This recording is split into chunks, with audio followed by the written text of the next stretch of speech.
May i-grouping test na naman po tayong unit ngayong araw mga kabeng-beng, sa mapagpalang araw po sa ating lahat. So dito meron tayong Taurus A2K dual propellant, ayan, all full black mga kabeng-beng. So pupunta po ito ng Misamis Occidental. So ito po ay laruan ni Sir Rudy Palisbo Jr. ng Misamis Occidental. So sir, ayan po yung unit mo sir, napaka-pogi. So Taurus A2K dual propellant po ito. So pwede sa CO2, pwede sa PCP. So ngayon ay nakalagay sa kanya is compressed air.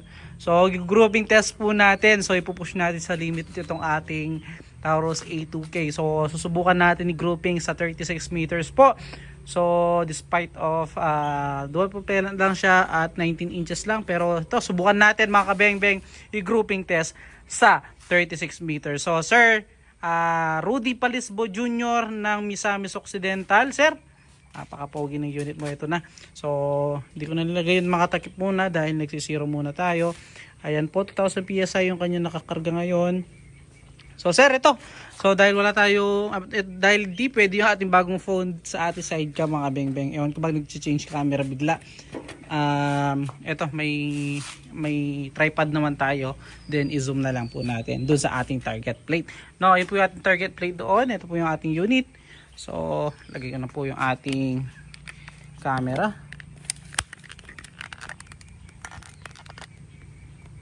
So ayan sir, Sir Rudy Palisbo Jr. Ayan po.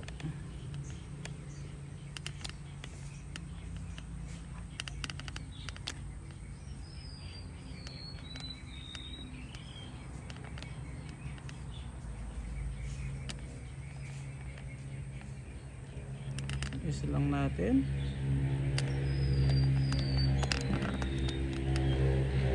So yan po, subukan natin mga kabeng-beng using meteor pellets, unresized, unsorted, straight from the box ng mga kabala. So Sir Rudy Palisbo Jr. ng Misamis Occidental. So grouping test na po natin sa 36 meters po, no? So, ito po, first shot tayo. First shot. First shot. Second shot po tayo. Second shot po. Second shot. Ganda tumama mga kabeng-beng. Pellet to pellet po sa 36 meters. Napakaganda tumama na unit mo sir. Pangatlo.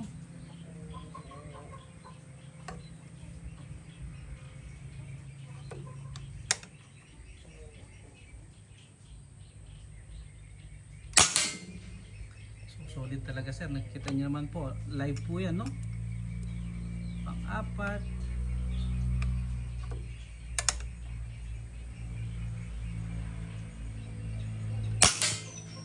So yun, bumaba lang ng konti yung ating pang-apat na ano, pang-lima na po tayo, pang-fifth shot.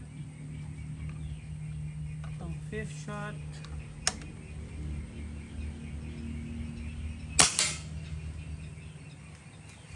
Medyo bumaba yun, ah. So iba yatang bala yung ating nagamit. Hindi naman. So dalawa yung bumaba. Pang-anim. So yan, nagsisiro pa naman din tayo mga kabeng-beng. Pero maganda tumama yun po. So tatlo-tatlo. So groupings na lang natin, i-groupings muna natin bago natin i-final zero, no? So pang-anim na to, ay pang-pitor, sorry.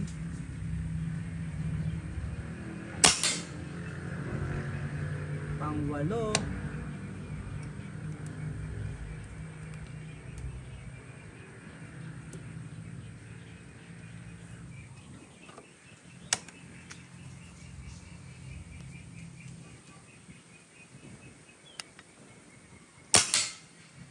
Pang-siyam.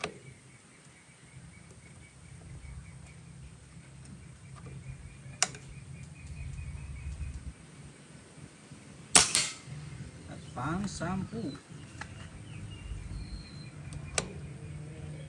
So final groupings pa natin yan, i-zero muna natin, no?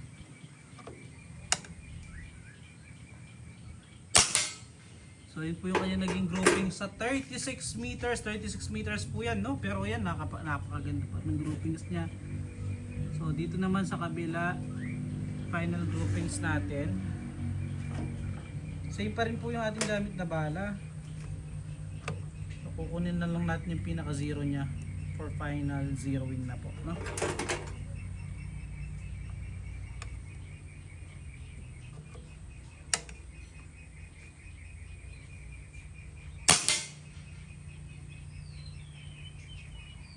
First shot na natin, second grouping, third shot, second shot na po tayo.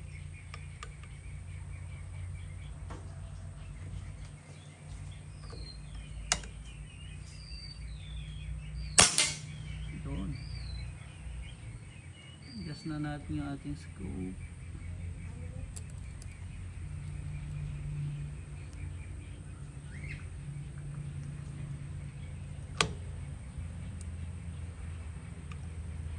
Third shot po. Ganda na tumama mga kabeng-beng. Pang-apat na po tayo, pang-apat.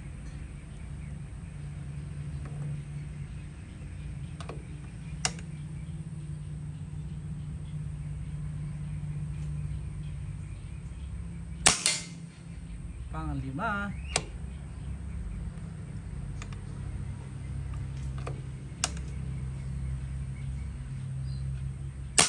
Ganda tumama talaga, sir. So na-zero na po natin. Pang-anim, pang-pito,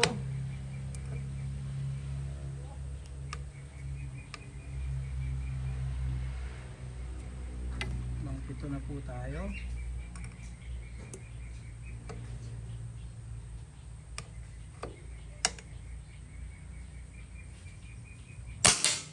Pang-walo,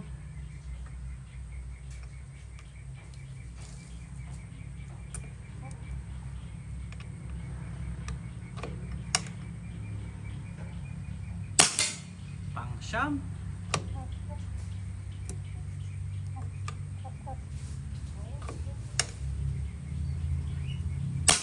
at last, pang-sampu. So yan po, napakagandang tumama, sir. Nakita nyo naman po, 36 meters po, di biro sa 19 inches na barrel yan na A2K lamang po, no? Pero yan po, napakaganda tumama. At pang 10 na tayo, pang 10 shot po.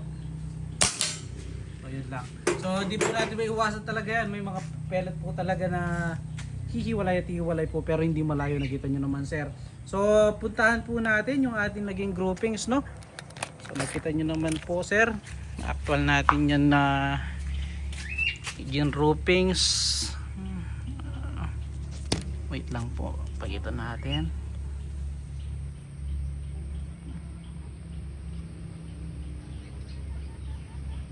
Ayun po sa ating scope. So puntahan po natin yung naging groupings ng unit ni Sir Rudy Jr. ng